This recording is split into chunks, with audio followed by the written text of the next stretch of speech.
Hey guys, with my new DVD and Blu-ray update, and I'm going to show you what I've gotten over the last probably 2 weeks, just over 2 weeks. I've got a lot to show you. This is probably the biggest one yet. Alright, so I'm going to get straight into it, because I don't want to make this go for too long, alright, because it's got so much to show. Now, I picked this first one up today. Big W had a kind of like a special on it, 30% off Blu-rays, so I decided to pick this one up. I think this is the worst out of the prequology, or whatever you want to call it. There's like 5 of them, but I think this is the worst. It's Fast and Furious 5 on Blu-ray. I'm going to show all my Blu-rays first. I think this is the worst out of them. I'm not saying it's bad in general, but it's not too good. I wouldn't say it was too good. This next one I got is probably the best film of the year. It's probably been my top 10 favourite movies, I reckon.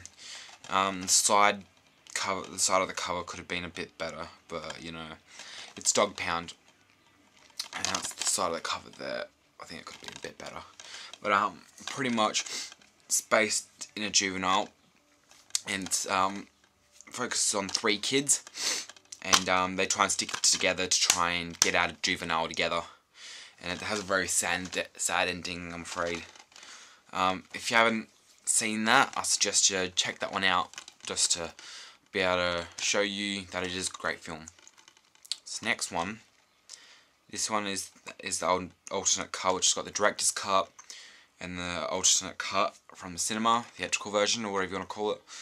And then you have the alternate ending, gag reel, and 2 music videos, and much more.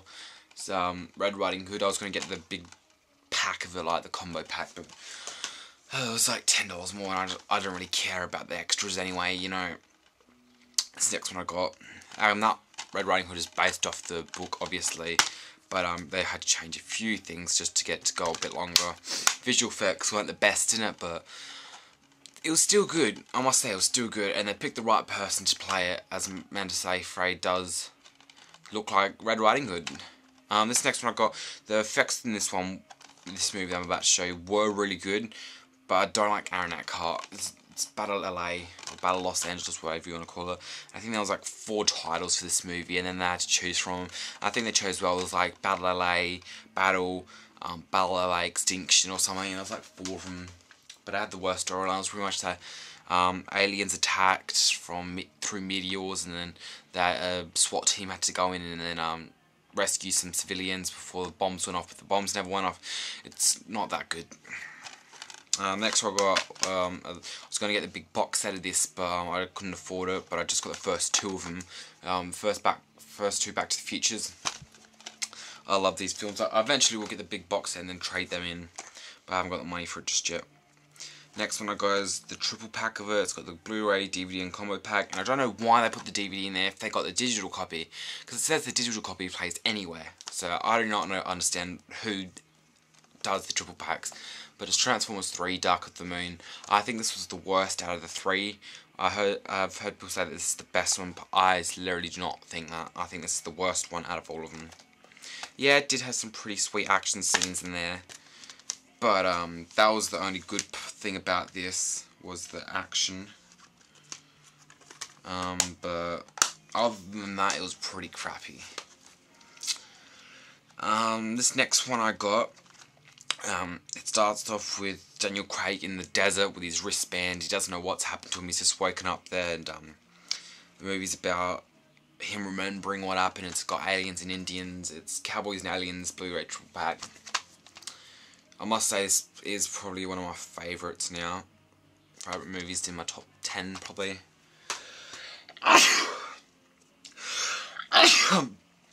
Sorry. I'll probably put it at number 6. Cowboys and Aliens. This next one I picked up the day after Boxing Day, which was a Tuesday.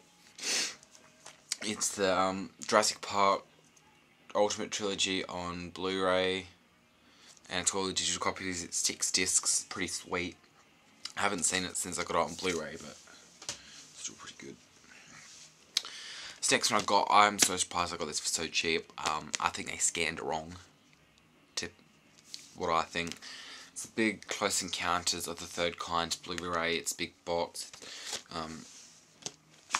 If I open it up, it's got the cardboard. It's like a cardboard sort of thing at the top.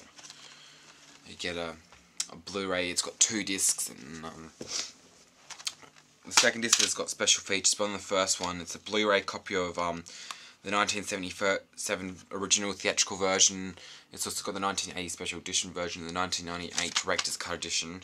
It's 2 discs, and it's got this cool little booklet that you get with it. Inside are all old pictures of it, and it's scanned up as $10.95, and this would no way be worth $10.95. This would at least be $20, at least. I think they wrote it in wrong. I think they would try and think of something else. But anyway, this is the last Blu-ray I got. It's the big Sons of Anarchy box set, season 1 and 2. Let me just open it. See, season 1 and 2. Season 1 and 2 in there. It's probably my 3rd favourite show on TV. I will get the 2nd and 3rd, and it came with a t-shirt as well, so 3rd and 4th probably can fit in there. It's about Sons of Anarchy, bikie gang that go around and sort each other's problems out for each other and stuff like that. This next TV show, it's an Australian TV show.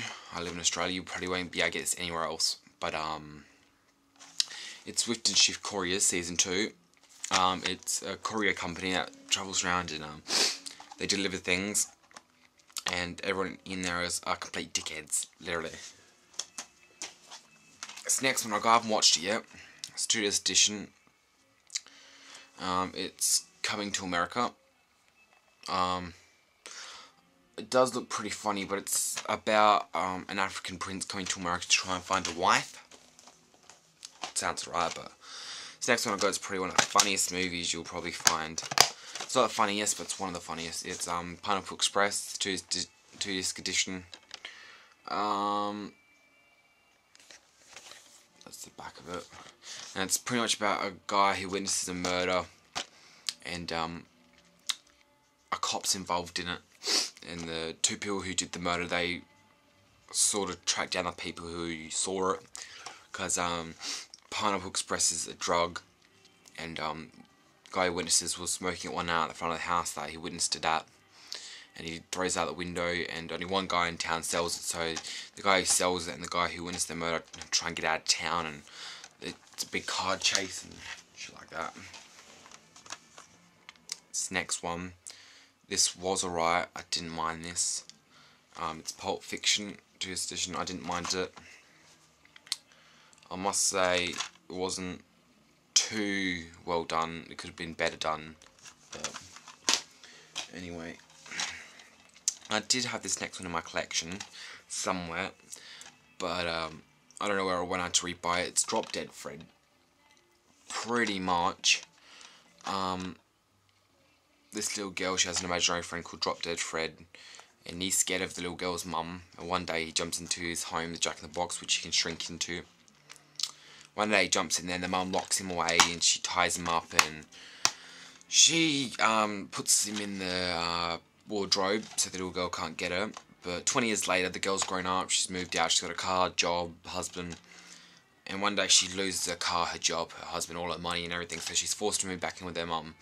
And she's gone to the closet and found the box that the mum's locked her in, and she's put it on her bedside table, and half through the night started ringing like dun dun dun dun dun dun. She's gone up, she's opened it, and out flies Fred, and he's back in life and causing complete chaos. This next one's sort of a girly film, but I didn't mind this. I must say, I didn't mind it. It got a bit slow in some areas, but it doesn't matter. He's just not that into you. It's just another date movie. I don't want to talk about it. This next one is pretty sad but funny at the same time. It's The Terminal with Tom Cruise. It's pretty much a guy comes over from his country to LA to get a signature from a jazz player for his dad, and while he's on the plane, his country goes under war, and they lock down the passports, and visas, so no one's allowed in or out. So when he gets to the terminal in LA, they say you can't go into LA and you can't go back home, so he's stuck in the terminal. He's stuck there for 9 months. He gets to know people, he shops around for food and stuff like that. Next one I got, I haven't watched it yet. It's pretty damaged. I got it second hand for $3. It's The Social Network. I haven't seen it yet, but it does look pretty crappy. That's why I picked it up for $3. Saw it new for $40 and went nope. So this next one is a sequel to a really good cheesy horror film. First one was really good. The second one wasn't too bad, but I found it quite interesting to watch. It wasn't boring, but it wasn't as good as the first one. It's Mummy 2, not the Brendan Fraser one. It's got Patty McCormack. I don't want to get into that one. So the next one I got, I'll show you this one first. The next one I got is Slapstick of Another Kind. I haven't watched this yet. It does look pretty funky though. I must say, look at that cover. It's like, dude. But it's about a brother and sister, and they put their heads together one night, and they join by the head, and they're the smartest people in the world. And scientists do tests on them and stuff like that. This next one is John Carpenter film. It's The Thing. I was gonna grab this on Blu-ray, but I didn't have enough money to grab it. It was like $10 extra, but I wanted to get something for lunch because I was hungry when I was a few days back. So yeah, I got this one. This is $8.95, I think. So yeah, this last one, this is worth $50, but I picked it up for $7. No, yeah, it was $7 and then $7 for postage. So it was $14 because he didn't want to get rid of it just yet at the auction. He had to send it out to me. So it's $14 altogether. It's worth $50, but it's the Langley as Stephen King, based off the second Stephen King book. The Stephen King book wasn't called The Langoliers, it was called 4 Past Midnight. It's pretty much about a flight to somewhere. It was flight 29 going off to somewhere. It was going to Boston, from Los Angeles to Boston, and when they get on, some people fall asleep, and halfway through the flight, a little girl wakes up and she's blind. She starts feeling around because she's talking to people, they're not answering back. And she's feeling around, she can't feel anyone. The whole plane's empty except for the people who fell asleep. So the people who fell asleep wake all up, and they're the only people left on the plane. Look out the window, they're still up in the air. There's no pilot, they're on autopilot. And they're trying to figure out what happened. They land the plane in some weird city, and that's all empty too. It's all gone. And they try and figure out what happened and stuff like that. It's really weird. It's out there, man. And that's all I have for this DVD and Blu-ray update.